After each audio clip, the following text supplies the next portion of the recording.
Welcome back to Library Nerds with Words, the podcast that gives you the word on all the cool things happening at Peter White Public Library and the library universe beyond from the people who know it best, Library Nerds.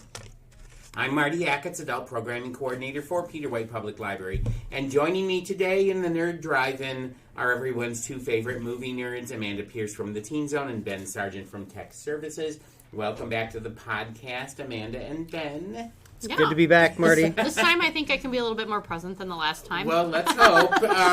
Well, it seems like just yesterday that we got together for our 1999 episode and our Halloween episode. And here we are, meeting to talk about movies again. It is the season of gratitude, and of course, we are so grateful at Peter White Public Library for all of the support and generosity of our friends and patrons. We give thanks for them every day. Yes, those are all clues as to what movies we're going to be discussing today on the podcast.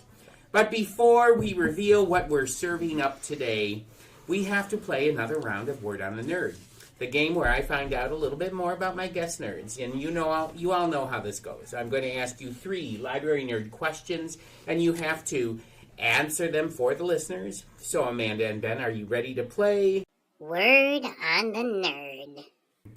All right, this is going to be a little game of Would You Rather, as always. I'm going to ask you 3 Would You Rather questions, and you have to truthfully answer them for the listeners. I didn't look this time, Ben. Okay. I never look. And all of the questions today have something to do with giving thanks or not. Just give me the Muppet question. All right, here we go. So here's your first question, and not to disappoint you, so here it comes. Are you ready? Oh, we're ready. Would you rather eat a Thanksgiving meal prepared by the Swedish chef from the Muppets, or would you rather eat a Thanksgiving meal prepared by Rizzo the Rat from the Muppets? Shoot.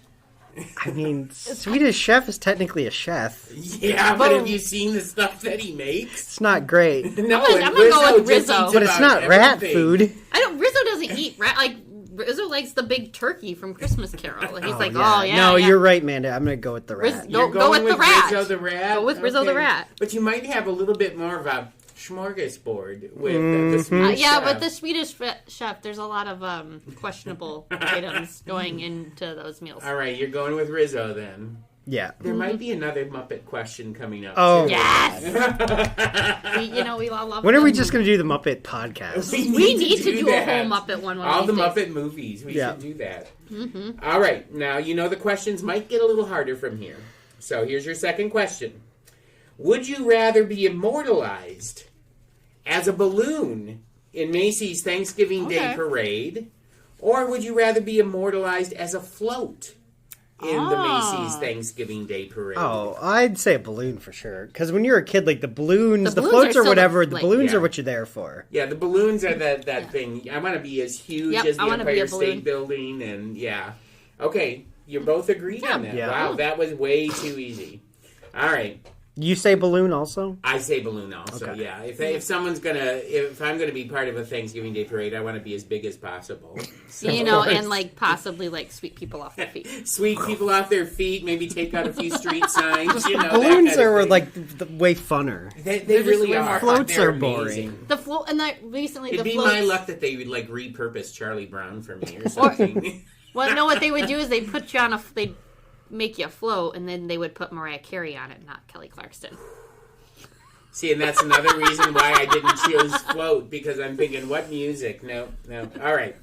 Well, here's your last question.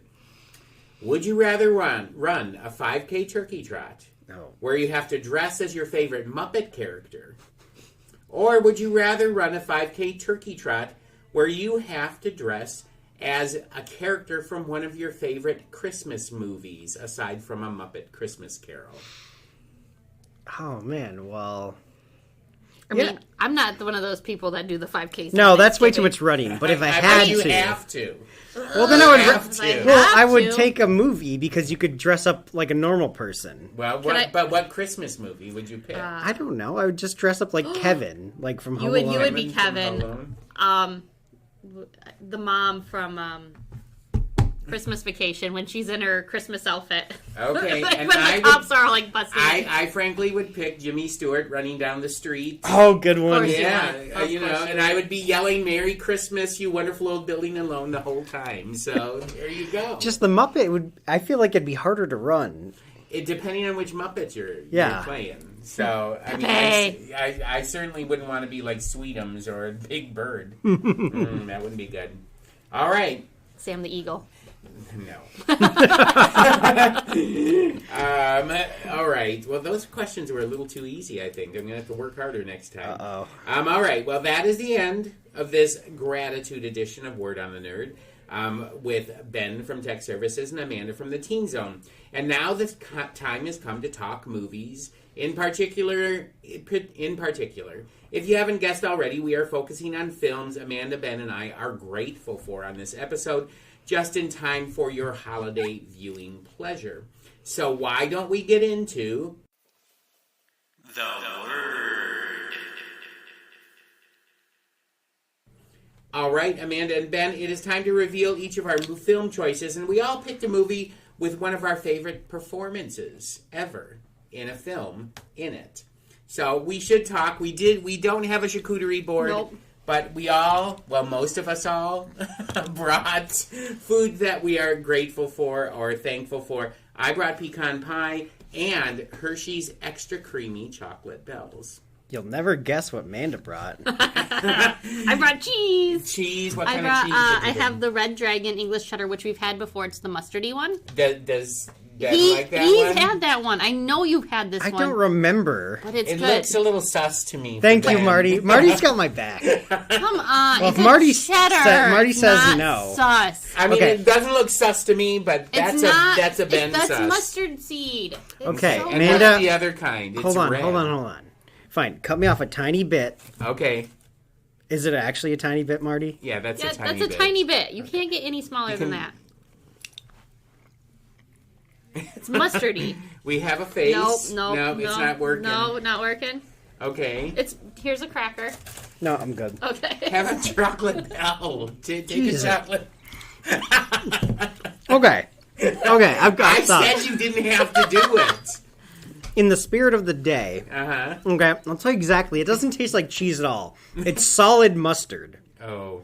It's not. Did you try that yet, Marty? I have not. Here, get Marty live here. Tell me it just Okay. doesn't I taste know like you a don't hunk, have to. You can break that in half. like a Okay. hunk of mustard. I like it. Yeah, I'm not a big fan of mustard, But so... like, it's like the mustard I had on your board for your Bigfoot thing.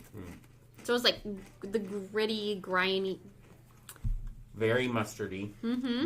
I like mustard as a condiment, but this is just like you just shot like mustard into your mouth. Wow. And on the cracker, it's just a cracker smeared with mustard. But it's delicious. And what is the other All kind we right, so have? this one is red. It's called Red Windsor.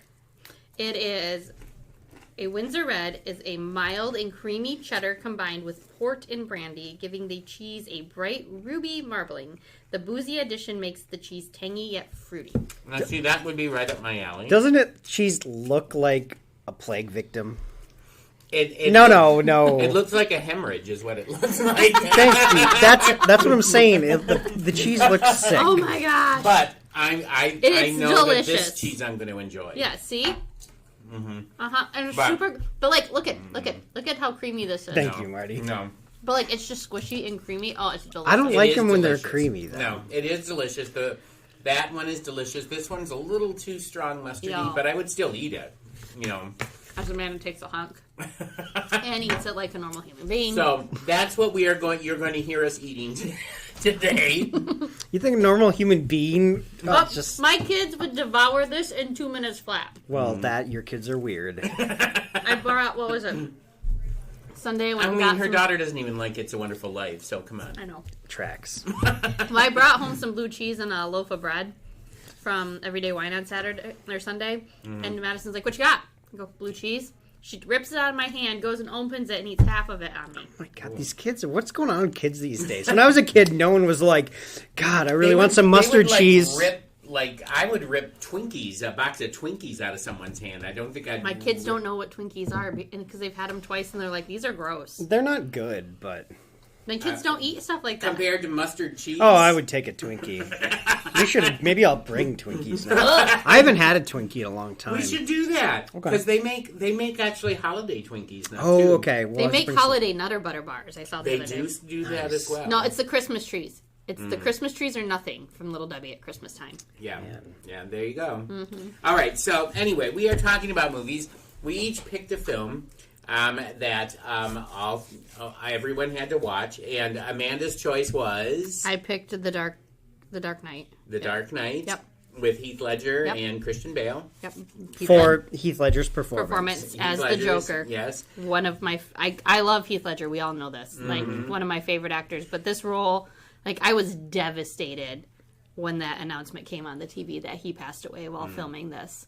And, like, when they were editing it. And, like, we were all sitting in our... I remember exactly. I was in my room getting ready to go. I got called in to be a standby for Tartuffe. Was it I think so. One of the shows I was, like... And I was just getting ready to go to rehearsal that night. And we're sitting there just sitting. And all of a sudden it came on. And you just heard all four girls in the apartment go, "What the?" Yeah. And we're all just like, "Oh, my God." Was the sad? It was so sad. Because he was so young and just so... So talented. Yeah. You felt like he was just starting to... I think I had the same reaction when River Phoenix died. It's the same, yeah. Yeah. It's the same vibe, you know, because he died on Halloween night outside the Viper Room. Yeah. So, okay, well, let's just... Do you want to just talk That's- about The Dark well, Knight, or let's do you go- want to go let's- around? Okay, let's go around. And Ben chose... I chose my cousin Vinny because I love Marissa Tomei's performance as Mona Lisa Vito. It's one of my all-time favorites. I just think it's like top 3 for me, like all time. Well, and I think it's one of the top 3 comedic performances. It's so good, It's but like really she can good. be serious. Like I love Marissa Tomei for some reason, and I can't really find out why. But like it was controversial when she won the Oscar for this. Well, everybody thought that, I think it was someone from not Good. No. Was it Rosie Perez? People thought Rosie Yeah. Perez was going to win. What was she in that year? Oh, I can't remember. It was a movie about a plane crash where she was a survivor from a plane crash. It's But I do remember because Jack Palance was the one that announced. because he had won Marissa it the Tomei. year before Best Right, Supporting and when Actor. he opened it, they were like, "Oh, he's old. He read the wrong name. He didn't do it right." You know. There was a lot of hate on her because I don't know if they just thought it was because it is like a comedy. Well, I mean, you know, the movie is like a drama comedy. It was great.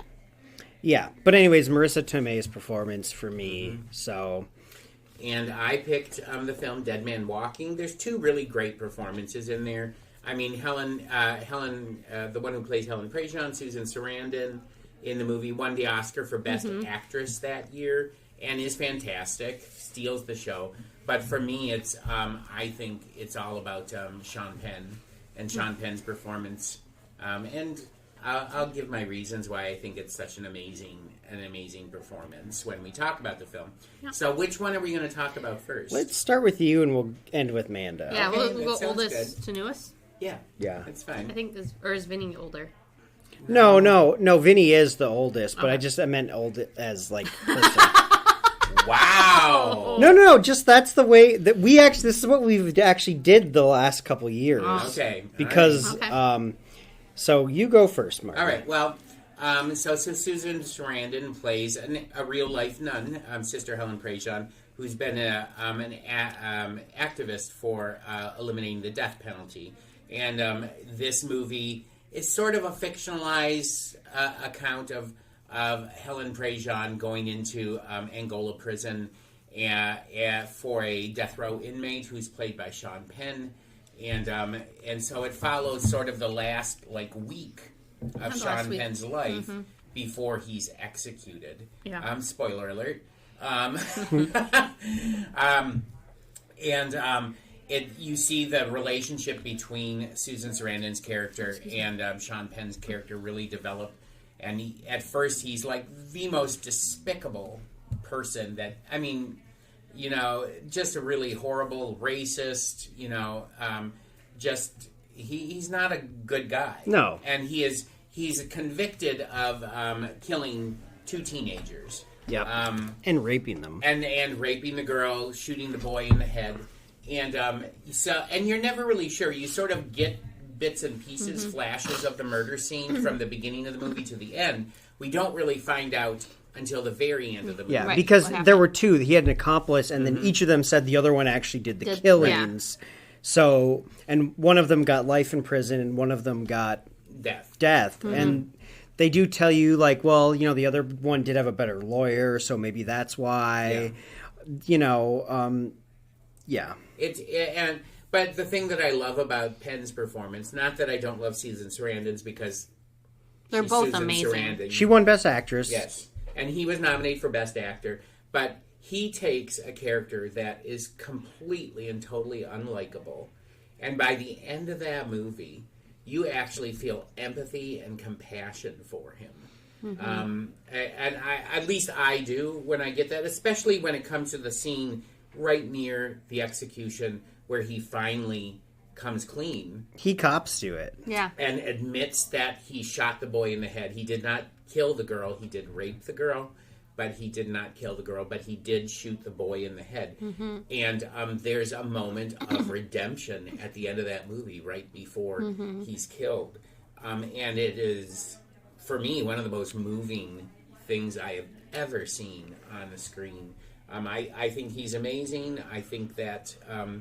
you know, the two of them together, because most of the movie, good portion of that movie, I would say 80% of it, is just Susan Sarandon and Sean Penn just talking. Yeah, talking through glass, you know. And, you know, the moment where he asks the warden if Sister Helen can put her hand on his shoulder, it just kills me. So, I think it's an amazing movie. So I hadn't seen it in a long time. It's not my favorite movie. It's just uncomfortable. It is. And that's what it's supposed to be. It's supposed to be, of course, but, like, it's uncomfortable to me in a way that is not... the movie's good. It's well made. Tim Robbins directed this movie. I like a lot of the supporting people. I think Susan Sarandon's the standout in this. I honestly... Like, just personally, it wouldn't even be, like, a top Sean Penn role for me. Like, I think he's... Like, it wouldn't be... It might be top 5, but it's not, like, top 3 Sean Penn. Like, I think he's way better in Milk. I think he's way better in Mystic River. I think he's way better in quite a few... I mean, he's got 2 Best Actors. Well, yeah, he does. And it's in the top 3 for me. I would put probably Milk, number 1. Yeah, Milk, number 1. I would probably put Dead Man Walking for me. And then I love him, even though I love Mystic River too, I loved him in I Am Sam. I think that movie I Am Sam's just about kills me. I Am Sam's a tough one, because it's...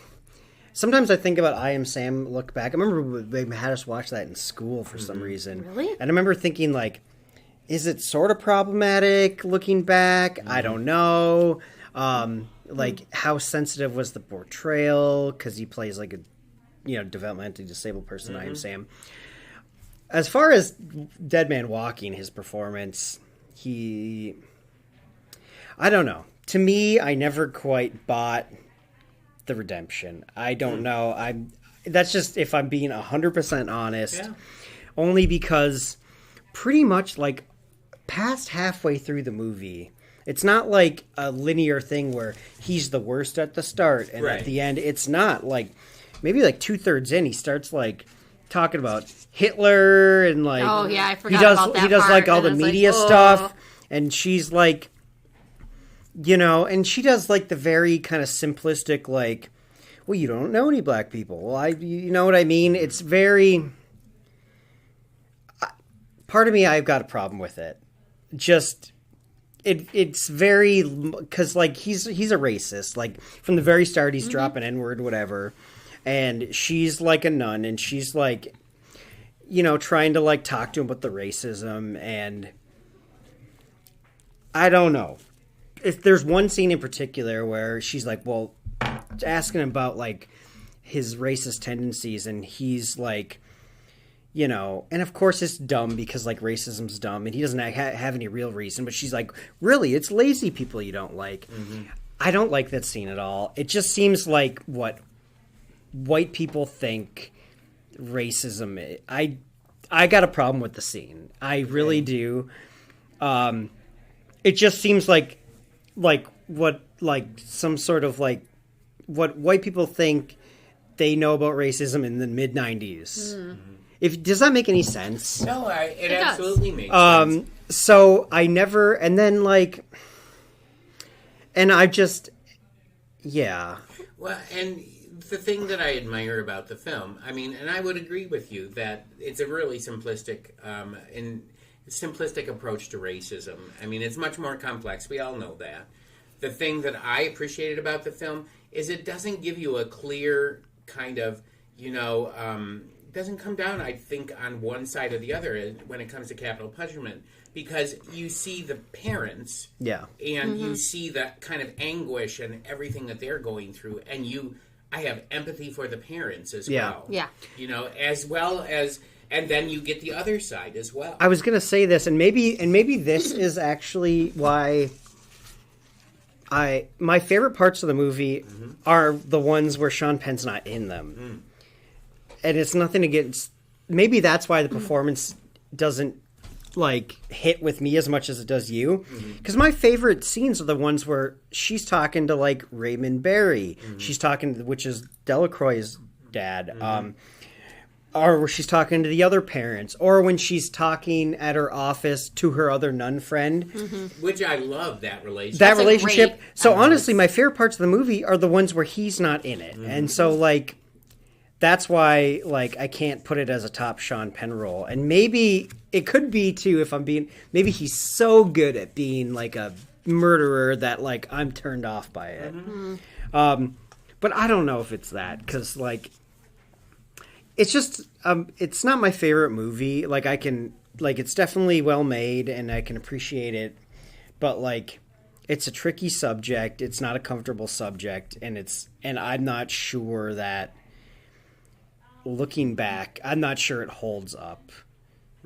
I don't think so. I just don't know if it holds up. Sean Penn or the movie itself? I would say the movie as a whole. I mean, honestly, you don't hear people talking about it much. No. I don't. It just feels like it's just one of those ones that it was a big deal when it came out in the night. I was in 5th grade. I remember people, and obviously we were all raised Catholic, so and I was going to church when this movie came out, and it was a talking point. My mom's always been a huge fan of. She's gone and seen Sister Helen Prejean talk. I've seen her too, and she's got this book signed by her. Oh, that's cool. And Susan Sarandon and Tim Robbins and Sean Penn. Wow. And so I've always been aware of the movie and whatever, but I'm not sure.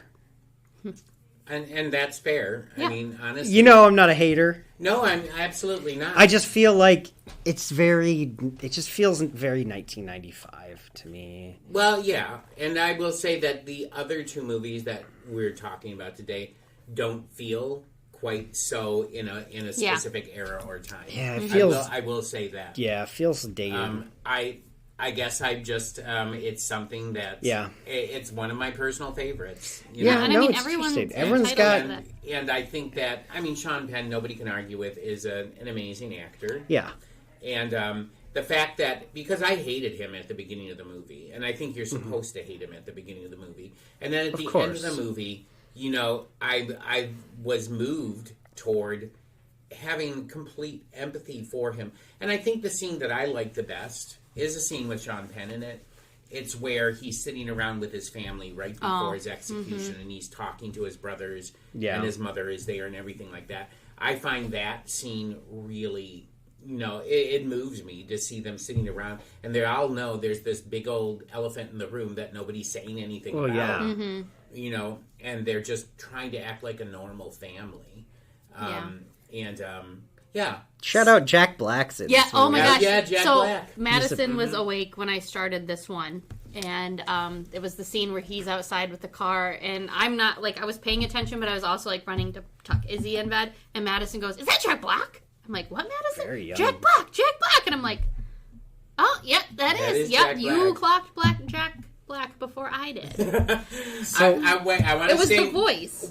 She picked up the voice. Yeah, well, I want to say one of my favorite scene in the whole movie. It's actually a funny moment. Okay, it's where she first, after Susan Sarandon first visits Sean Penn in prison, and she's driving away, and she's going like 75 or 80 miles an hour, and gets pulled over, and this policeman comes over. Clancy Brown plays that state trooper, and like that's the only scene he's in. Why is that's actually Clancy Brown? He had a huge part in Shawshank Redemption, and like he's been in tons of stuff. And it's like for some reason he like did one day on set for Tim Robbins, but it's so good. Well, I'm just thinking he must be friends with Tim Robbins. He's got to be. I just like he's like, who did he pull over before?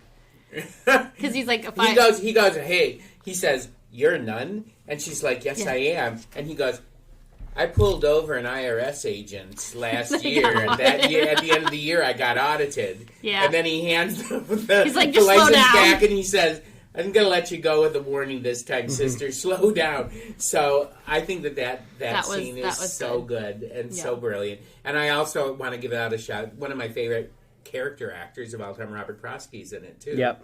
And he's amazing as well. He's an actor that you see him in all these movies, and nobody really knows his name, but he plays the lawyer. He's the lawyer, yeah. That's trying to save Sean Penn's life all the way up to the Supreme Court, and is not able to do it. But he's just a brilliant actor all the time. So what do you think, Amanda?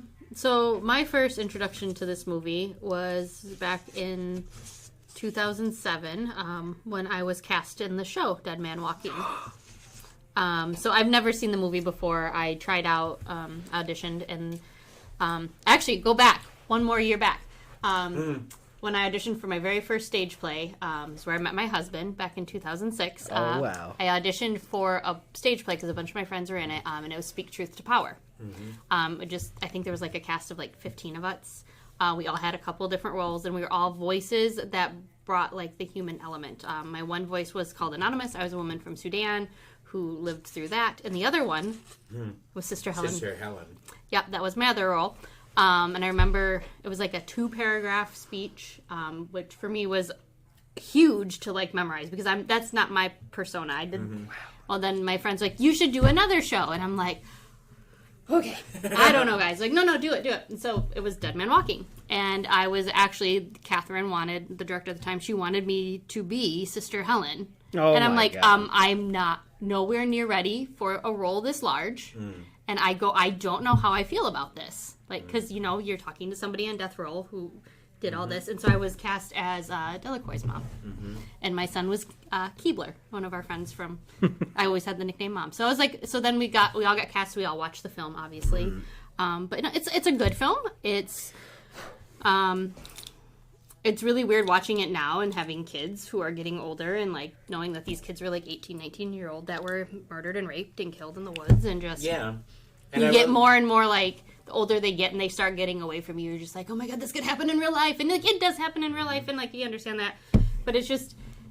I agree with Ben that it's problematic at times, but I also agree with you that they're both roles are really good, and you do start to feel sympathy. Like, I feel the most empathy and, like, sympathy that I feel is the parents. Yeah. Like... You have the mom and the dad of the girl and the boy, and like they're gutted and destroyed because like their whole lives are ripped away. Like Delacroix said, "My name dies with me," and then you have his mom, and here she's watching her son basically be murdered for murdering another kid, and like understandable justice, but like at the same time, your heart just breaks as a mom because you're losing a kid and you have no control over that. So I mean, it's a good film. Will I watch it again? Probably not. Yeah, well, it's not one and that I you do. just I pop really. in and say, Not a "I rewatchable. I like, and I love Susan Sarandon. When I remember when Stepmom came out, that movie. My mom and I watched it, and it just gutted us. I'm just like, I love her performance in the whole movie. And it's Jenna Malone, right? Yeah. She's the daughter. She's the angry daughter that her mom is dying, and I'm just like, Susan Sarandon is just such a wonderful actress, and it was just, yeah. It's like they all did it, like you said, powerful performances and things. It's just. I want to ask you, okay, if you were to rank like favorite Susan Sarandon parts, which one would you put? Like a movie? Yeah, I mean, so like she's this. been in so many. She's been in so much. I would put this one, Dead Man Walking, probably at the top. Well, I don't know. So this is the one she won an Oscar for, Right. Yeah. and she's got real like nun energy in this. That's why I think she steals the show. Like, I knew nuns that were like just like this. I love Thelma and Louise. Yeah, like Thelma and Louise and Stepmom are probably my two favorite. She's got so many. I actually loved her in You know what's another good one? Lorenzo's Oil. Lorenzo's Oil haven't is seen that really one. good. Oh my God, Nick Nolte. Yep. Oh, that's amazing. I think that she's really good in that John Grisham movie too. The Client. Yep. Yeah. Oh, Marshy, come on in. Marsh just walked in. Say hi to the podcast. audience. Hi. You want pie or cheese? No, carry on. Sorry, everybody. Oh, no. Okay. I mean, this is also your office, too. You can be here. But yeah, I really love her in. I forgot about Lorenzo's Oil. That Yeah, was The such a Client, good she's film. really good. The Client is really good. Her and Tommy Lee Jones going back and forth. in The that Client movie. might be... I'd have to literally watch them all again. Mm-hmm. But I've always loved Thelma and Louise as a movie. I wish we got to find a I'll have reason to to have figure it out on a the time. podcast. That's a great movie. Ridley directed that, and Mm-hmm. I'm a huge Gina Davis fan. I just think Gina Davis is Well, and tops. plus you've got Brad Pitt in it too, being Very Brad Pitt. early young, Brad Pitt. young, sexy, shirtless Brad Pitt. You know, so whatever. Do you know who else auditioned for that part? For Sister Helen or for Thelma and No, Louise? for Thelma and Louise. Brad Pitt's part was what's his name? He was just Mark Ruffalo. Auditioned for that part, and he was sitting next to Gina Davis one time on an airplane, and and he said, "Oh, hi, Ms. Davis, I'm a big fan of yours," and she was like, "Hi, I don't think we've ever met," and he went, "Well, actually, we have met," and she was like, "What? When?" He was like, "Well, I auditioned for a part, and you chose somebody else," and she was like, "What part?" And he was like, "Well, I auditioned for Thelma and Louise," and she was like, Oh. well, That's the movie that put Brad on the map. Oh God, yeah, and it probably would have put Mark Ruffalo on the map too. Look, but- Mark turned out okay. He's had a great career. Yes, he has, but I just thought that was really funny that he's been carrying that around and finally unloaded on. Didn't really unload, but like gave her the guilt about doing that. I do think she made the right call. I think Brad Pitt. Yeah. All right. So, any other thoughts on Dead Man? No, I just it's not a movie that you're going. It's not a feel good movie. It's not gonna. I think it's a thoughtful movie. I think it tries to present a balanced picture of what capital punishment, both sides of the coin. I will say this: after watching it now, the first time I saw it, I did not have children. I wasn't married at the time, and so I think I was able to. I was able to empathize more with Sean Penn's character at the end of the movie.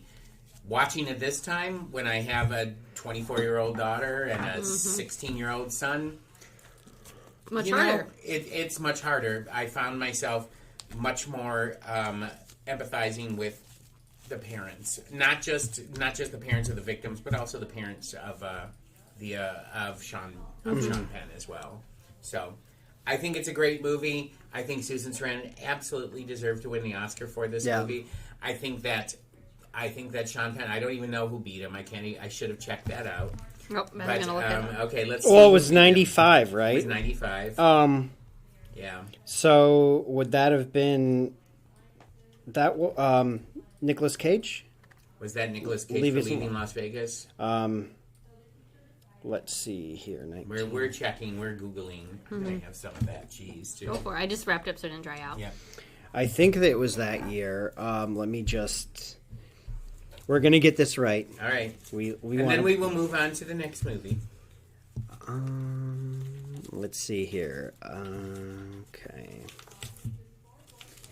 Yep, it was Nicolas Cage that year. And I love Nicolas Cage in that movie too. He was really good. He was really good before he turned into crazy Nicolas Cage, a sellout and everything like that. Well, But- he's not. I think he's just always been crazy. Yeah, but he kind of sold out.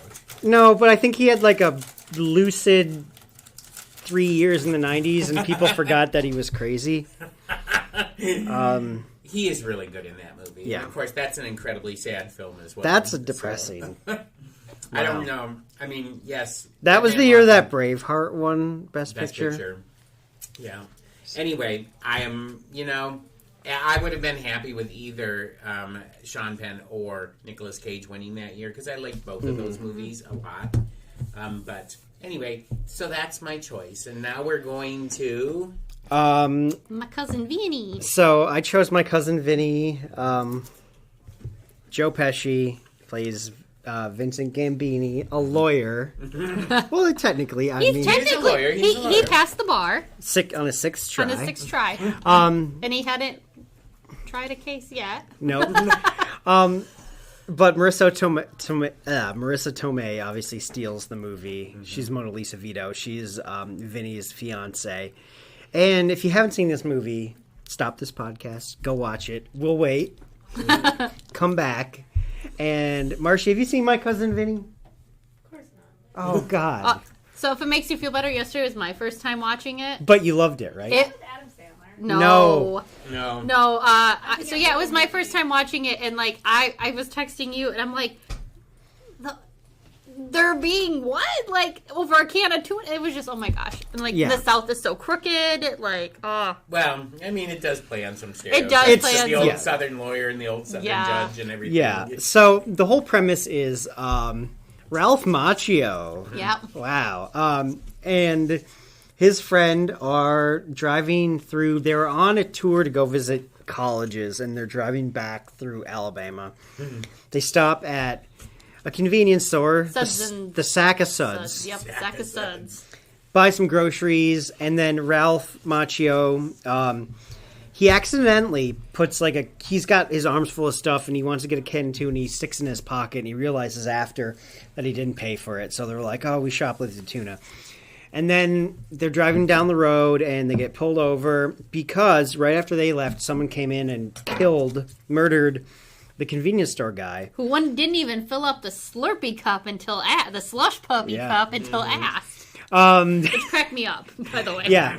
So they basically get arrested and booked for murder, and they are isolated in this really small town in Alabama, and I think they're getting arrested and for the tuna. For tuna. shoplifting the tuna. So they're like, yeah, we did it. We're going to confess to everything. And we're the so cops sorry. We didn't mean to do are like, it. you're going to confess? So it's like a big misunderstanding, but basically then they get booked for murder, and they're like, oh my God. But they're not kept in the local prison. They're kept at the big local, the state their prison has been condemned. Yep. Yeah.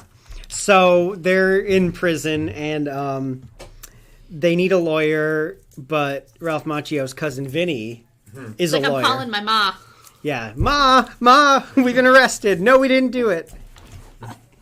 Oh, when they're in the station, they're having that conversation. Everyone's looking at him. So anyways, they call Vinny. Vinny comes down from New York, right? And Vinny brings along his fiancée, Mona Lisa Vito. One of the best performances. I just think it's one of the best performances of all time. That's how highly I rate it. Okay. And Vinny has never tried a case. He has to lie to the judge that he's got all this experience. The judge is played by Fred Gwynn. I'm thinking of. You're getting it mixed up with Miracle on 34th Street. Fred Gwynn, Herman Munster. But older Fred Gwynn, who's amazing. He's so good in this. It's just want to slap the judge. Yeah. But, and, Vinny does not,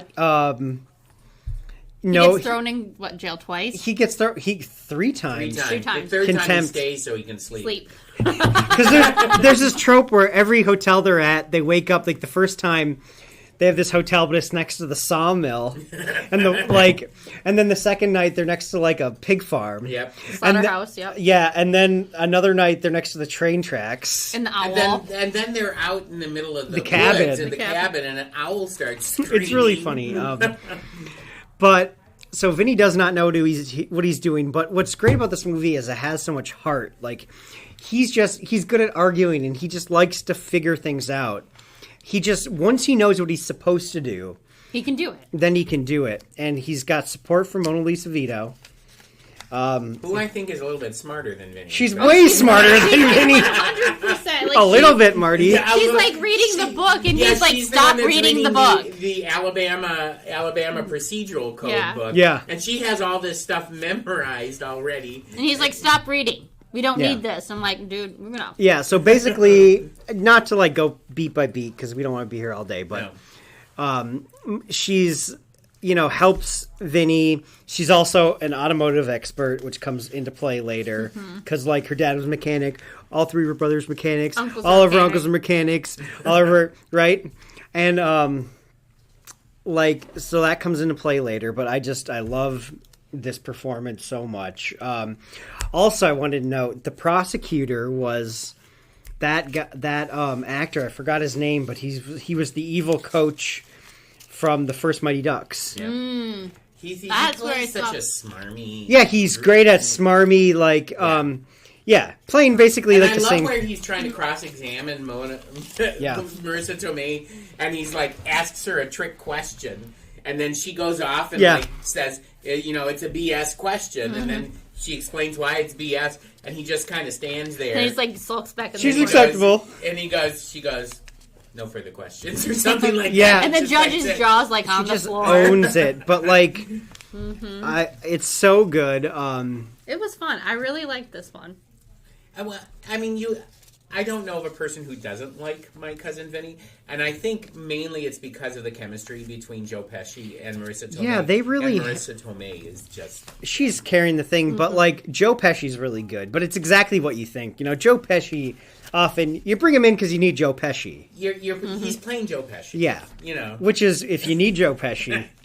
In fact, the only time Joe Pesci didn't play Joe Pesci was in The Irishman. That's The Irishman. That's what I was going to say. Yeah. Otherwise, Home Alone, Goodfellas, Raging Bull don't It's not matter. the same character. Or all the Home Alones. All the Home Alones. Just a quick talking kind of... Yeah. Yep. But it's like, man, what else was I going to say? Like, Well, here's what... let me go ahead. Okay. What I was going to say is this movie. So you've heard of the YouTube channel Legal Eagle? It's really big. People know Legal Eagle. Well, he does a thing where it's movies get lawyered. He talks about the actual law in movies and TV shows about the law. This is his favorite movie. He said they teach this in law school because the way the cross examinations work and the way Vinny like breaks down the witnesses and like uses key pieces of evidence to like, and then by the end the witness is agreeing to what you're saying. Like it's textbook. So I love that. It's a great video. Legal Eagle lawyers this movie. It's really good on the law too. And I love how Fred Gwynn is trying to catch... Because he knows that something's wrong with Vinny. Yeah. And so he keeps on giving him different names. And one of the names that he gives him is Jerry Gallo. Yeah. And and he goes away. And then Marissa Tomei says, you said Jerry Gallo? He's dead. And he's like, he's dead. And so Fred Gwynn, at a gets a break, fax. he brings him... Yeah, he gets a fax checking on Jerry Gallo. Brings it and says, calls a recess and is going to go for lunch. And then asks Vinny to come back with him. And looks at Vinny and says, you're a dead man. And he's like, what? No, you're supposed to be dead. But he's like, did you say Jerry... This is, Vinny. Did you say Jerry Gallo? Jerry- He's dead. And he was I know like, that. I know that. Jerry Callow I am Jerry Callow. with a C. And then you see Fred Gwynn just go... And then they're just trying to get out of town by 3 o'clock. Yeah, by 3 o'clock before the judge finally gets the information. Of course, honestly, Mona Lisa saves the show for everybody. She saves everybody. She saves Vinny's butt at the end of the movie too. One of my favorite scenes too that doesn't have Marissa Tomei, because every scene with her in it she steals, no matter what, is the one where Joe Pesci's talking to the prosecutor about how he became a lawyer. Where he was in court on traffic ticket, and he argued his way out of it, but the judge was also from the same part of Brooklyn, and he took him out to lunch and was like, I think you'd be a good litigator. You should go to law school. And he was there, and he was so proud of him because his own son didn't go to law school. I love that. I love that too.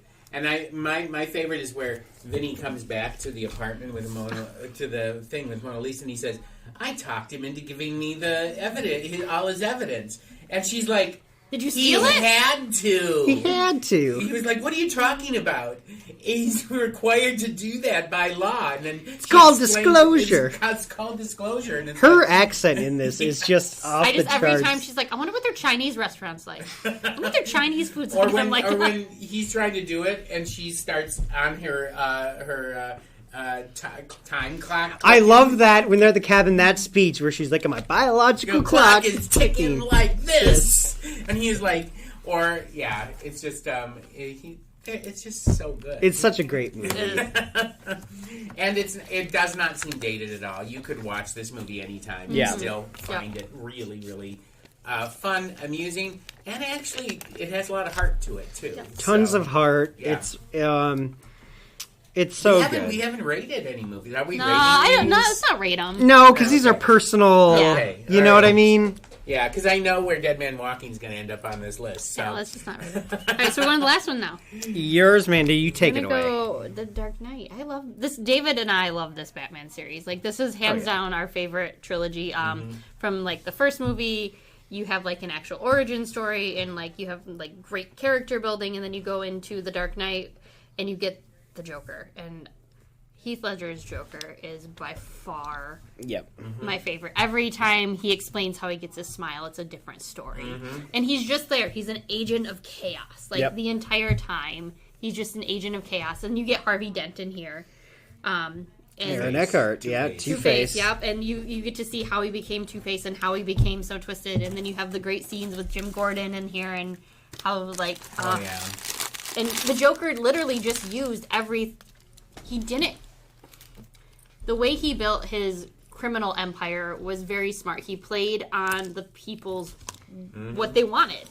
He was just one of those like, oh, you guys want to make more money, or you guys want to do this, or you want to do that. He was never about the money. He was always about causing the chaos. because He burned the whole he thing. burns like hundreds of millions of dollars because he doesn't care. He doesn't care. It's all about just getting people to react and becoming their own agents of chaos, essentially. Like Alfred said, some people just want to watch the world burn. Yes. And tells Batman about that story about when he was in Burma. And then first off, this movie's like an all-timer. Like, this movie, like... It should have been. It should have been nominated for Best Picture. They didn't do superheroes. Nolan should have been nominated for Best but Actor. they didn't do superhero movies. I mean, you think like the Academy's biased now. Back then, they certainly were. It was very notable that Heath won for this. But it was just such a powerful performance by Heath because it's something that you've never seen him do, and that depth of his acting and just everything. Just amazing about the whole role. Let me tell you, when you compare that Heath Ledger's performance to Joaquin Phoenix's performance, No in The comparison. Joker, No, there's nothing. absolutely no comparison. No. Even though Joaquin Phoenix won Best Actor, I kind of had a problem with that. But it is what it is. But like, Joaquin's took it too far. I feel like, I mean, we watched the movie. Was it interesting? Yes, but it took the Joker too far, and the mental health issues with it were a little questionable. To say the a little least. questionable. A lot. They're a lot questionable. It was questionable. But whereas Heath Ledger is like, yes, you knew he was mentally unstable, but it never pushed the envelope to like where you were like, this is too much. Like they were Too much where it's not believable. Yeah. That's what you mean. Because Yeah. the Joker will push it all the Yeah, way. but he But never went past that point of where Well, it was just- always believable in the film. Yeah, and like my favorite part of this is like every time Joker's always got something else cooking. He's one step ahead of them, and it's just that contrasted with his attitude and the way he is. 'cause And he was he's like, whatever. yeah, he seems like he's never has a plan, but he's got some plan because he's always got something It's cooking. like, I always mean, seems like that 5 whole steps ahead of opening everybody else, scene yeah. when they're like robbing the bank. yeah. And he's like, everybody's taking everybody out, and then the bus backs in, and the guy's like, "What's your job?" He's like, "I'm supposed to kill the bus driver." What bus driver? What bus driver? Boom! Boom. Yeah. And he's like, "Job done." And then they pull out into the bus traffic, and then like my favorite part, but also like one of my worst, all the mob bosses are sitting in the room, and then Oh, I know he it. walks in and Make he puts this the pencil pencil disappear. down on the Oh, thing. He's yeah, like, yeah. "You want to see a magic trick?" Bam! And I'm like, "Oh!" Yeah, he pushes the pencil into somebody's head. Just like, Yeah. you know this guy is off his rocker. And then he breaks into, like, when he interrupts the party for Harvey, and So good. Well, and one So of my many good- favorite moments, it's even like a non-speaking moment for him, where he's walking out of the hospital. oh, yep. Yep, and he's got like the- the and little he pushes the clicker button, and he goes, boom, boom, boom, and then he pushes another button, and Nothing nothing happens. And he like, and the way he's walking, Yeah. even in the nurse nurses- outfit, he's like stops, and it's so funny the way he's walking and everything. All And his he turns around- mannerisms Yeah. were so perfect because, like, Yes. that's the thing. Like Joker, he's like a criminal mastermind, but also you're like, how did he even manage to like dress himself? Mm-hmm. That's and like being able to make that work both ways believably is so amazing. Amanda's right; these are the best Batman movies. Like, Yeah. I can't wait. Madison actually hasn't watched these ones yet. oh, So we're waiting for the day for her to want to watch I these. had Because we forgotten actually that have Cillian these. Murphy was in the movie. Yeah, yeah, because he he was- was Very small he part. was Scarecrow. He was supposed to have a bigger part, I thought. well, he's the main baddie in the first one. Yeah. Right. And then he has just a cameo in this I one. thought he was going to have a bigger part when they brought that cameo out, though, Yeah. and they didn't. No, there's just a little, just to know that, like, just to connect it with the first movie and that, like, they're still in this universe together. Yeah. Yeah. I would have, it would have been interesting to see how the Joker would have played into the third movie. If they it wouldn't would have been had it him, wouldn't have been huge, but it would have been interesting to see how it would have played out with Bane. Yeah. if they would have, my thought is, like, they probably wouldn't have brought him back. He could have had a cameo, but, like, it's such a big performance that if you bring him back, it's not, I don't know if it helps your movie because either people are gonna, they would have been like, well, we barely got any Joker, you know what I mean? Or, like, you don't want to overshadow.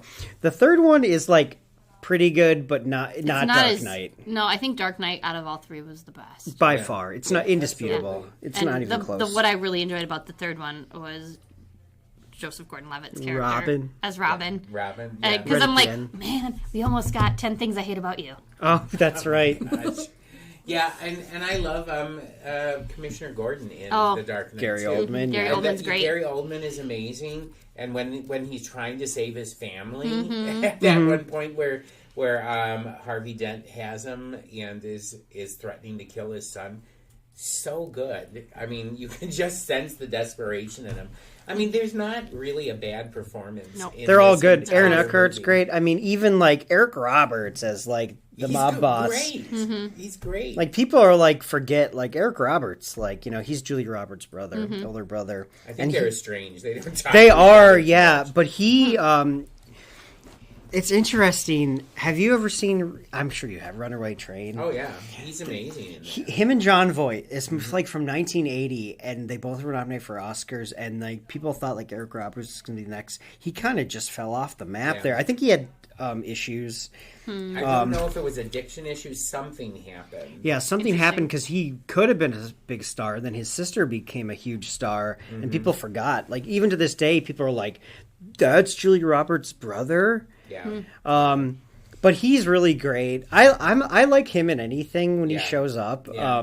Well, I have a question. If you were obviously you're going to put Heath Ledger at the top of Jokers. Yeah. Okay. How would you rank Jokers? Because you have Jack Nicholson, you have Joaquin Phoenix, You have Mark Hamill's voice. you have Mark Hamill's voice, but You have also Jared Leto. Yeah, you have Jared Leto. So how You've would got you- Caesar. Caesar Romero. Romero. is from the originals, series. yeah. So I would put Heath Ledger up Oh, there. Heath's but number right one. below that for me is going to be Nicholson. Yeah, Nicholson. I mean, Nicholson's the classic '90s Joker. I remember we had friends in college. They're twins. One went as Ledger, and one went as Nicholson. One Halloween, and like they both had the purple suit and the green hair and the white. Like, but it was just so interesting to see. Yeah, I've never been a huge fan of the Jack Nicholson Joker, just because like, I don't love the two Michael Keaton Batmans as much as most people. I mean, they're I fun much to watch, yeah, but they're I not much my prefer this one. When I was a kid, we had them both on VHS, and I remember like for some reason I liked the second one better, even though it's not better. But like, I really like Danny DeVito as Penguin. Yes, Oh yeah. that's and- the one the girls watched, and I was like, "Ew, his like it's all weird." He's so gross He looking. is so gross looking. and the Like girls, they tried really to turn him gross. into a penguin human. It's crazy. But I mean, Heath Ledger number one, and then I mean, I guess I'd have to go because I don't even really like any of the others. I mean, Mark Hamill's animated Joker. Yes, that I would put second for sure. His, If you the killing, even was want to it compare him. Killing Batman. The Killing Joke. The Killing Joke. Joke. Oh, that's like rated R. Like in theaters, that's like, don't. But like his The Joker. Killing Joke. Oh my god. But he's voiced Joker a lot. yes. Yeah. But The Killing Joke is like a really landmark story. Yeah. So All right. Well, there it is. If you're looking for things to watch for Thanksgiving, aside from parades and football games, you have Dead Man Walking. Don't watch that one right after dinner. Watch My Cousin Vinny right after dinner, Or The Dark Knight. or The Dark. But Knight. I really think, you guys, if if the whole family's at the house for Thanksgiving, you put on My Cousin Vinny, no one's gonna No one's say gonna no. complain. complain. Nope. No, So- absolutely not. In fact, it's sort of like at Christmas time. If I would put on Home Alone, or better yet, Home Alone 2, Yes. my dad would like sit there and just laugh through the whole thing. So yeah, I mean, you cannot. I would, out of all the 3 movies we talked about for Thanksgiving after dinner thing, go with My Cousin Vinny. Yep. So yeah, good choices, everybody. All right, well, there you go. That's the word from Amanda Pierce from the Teen Zone, Ben Sargent from Tech Services, and myself on movies and performances for which we are grateful. But I can't let you be excused from the Nerd Feast just yet.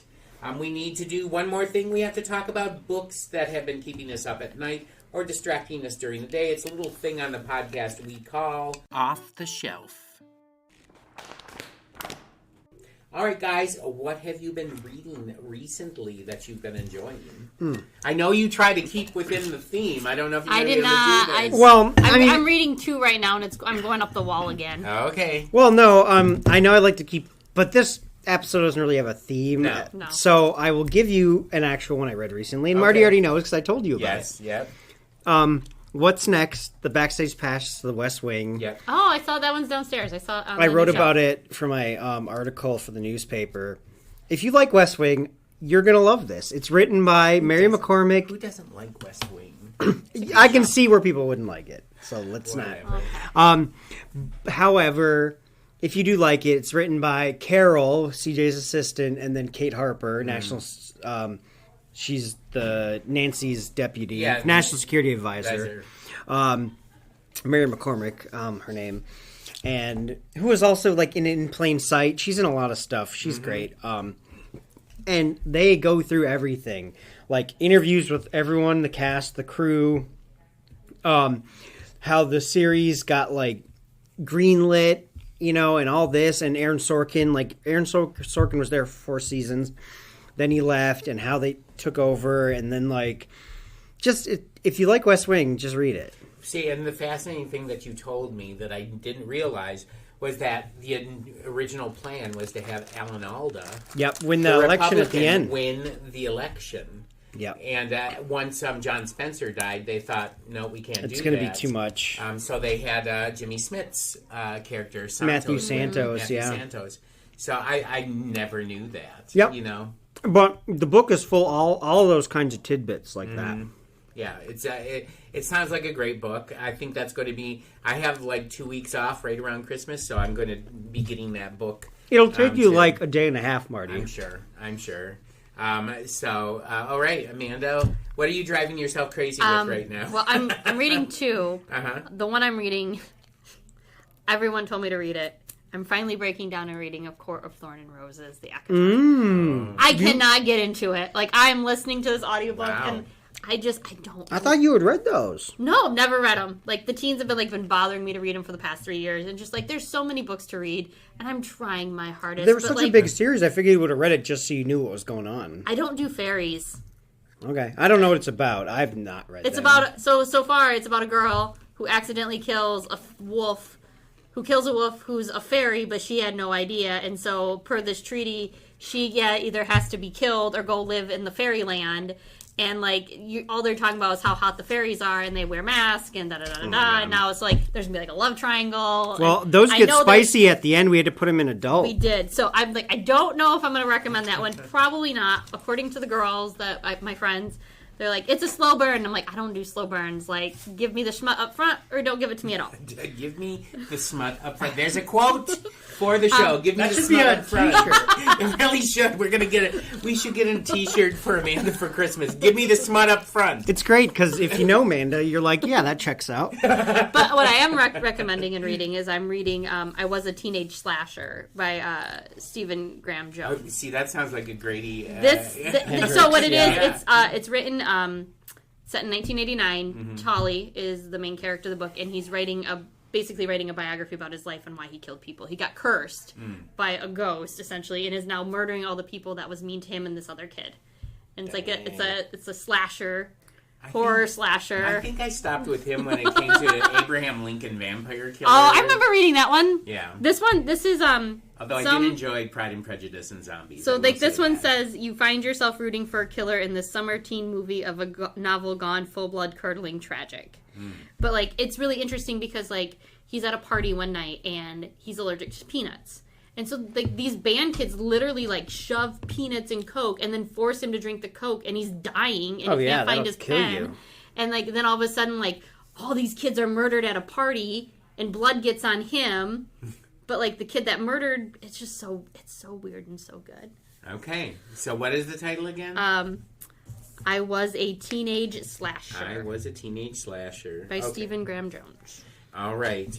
My choice is a wonderful collection of poems that came out this past year. Oh, yeah? Tell us more, Marty. That we celebrated? It's been celebrated and just wonderfully written and everything. And, of course, I'm talking about Modern Poetry by Diane Seuss.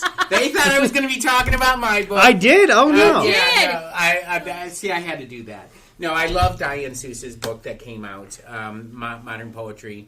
She won a Pulitzer for her last book, Frank Sonnets, and Modern Poetry. I don't want to say it's as good as Frank Sonnets, but it's so good. And by the way, there's another really great collection of poems that came out called The Bigfoot Bestiary and Other Wonders. You really should check it out if you haven't, because it's fantastic and has a UP connection. And I'll just leave it at that. Oh, Marty. But I do highly, highly, highly recommend Diane Seuss. She's the first poet from Michigan, for now, that has won the Pulitzer Prize. Yes. Since probably Theodore Rutke or somebody won it a long time ago. So, there might be a new poet coming out that will win the Pulitzer soon. Who knows? But anyway, Modern Poetry by Diane Seuss, A Bigfoot Bestiary and Other Wonders by Marty Ackett. And, you will have a great, great time.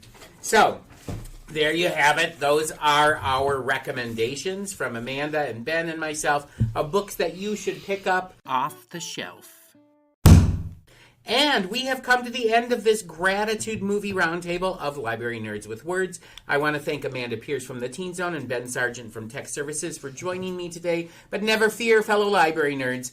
Ben and Amanda and myself will be back for another movie roundtable very shortly, as we are already planning our annual holiday movie episode. It's been a little contentious. There's a movie on there that I'm not really excited to see. But you know what, Marty? You guys are making me watch 2 Hallmark-esque movies and a black and white one.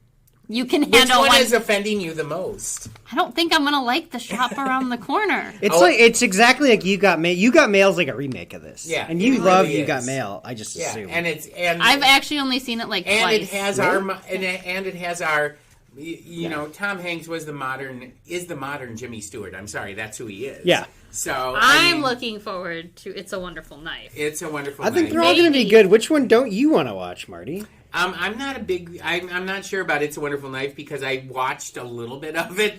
When you said that you were going to say it, I didn't watch the whole thing because I was like, no, I'm going to save it for the podcast. So, like, how much did you watch? I watched probably a good 20 minutes of it, the beginning of it. Well, none of us have seen it, so let's not prejudge. We're not going to prejudge. I'm not going to prejudge, not going to say anything. But, anything that turns It's a Wonderful Life into an abomination is going to be... I see it.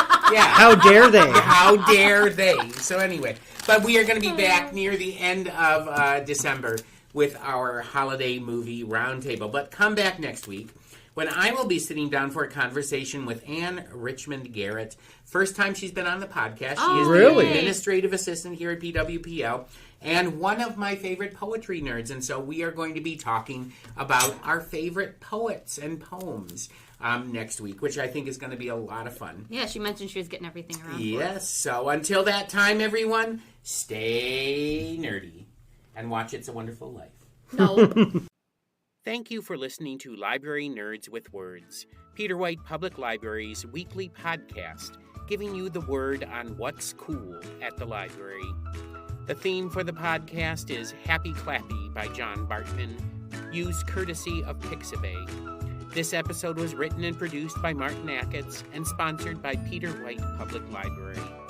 Until next week, pick up a good book, listen to some good music, watch a good movie, attend a great event, and remember, library nerds are the coolest people around.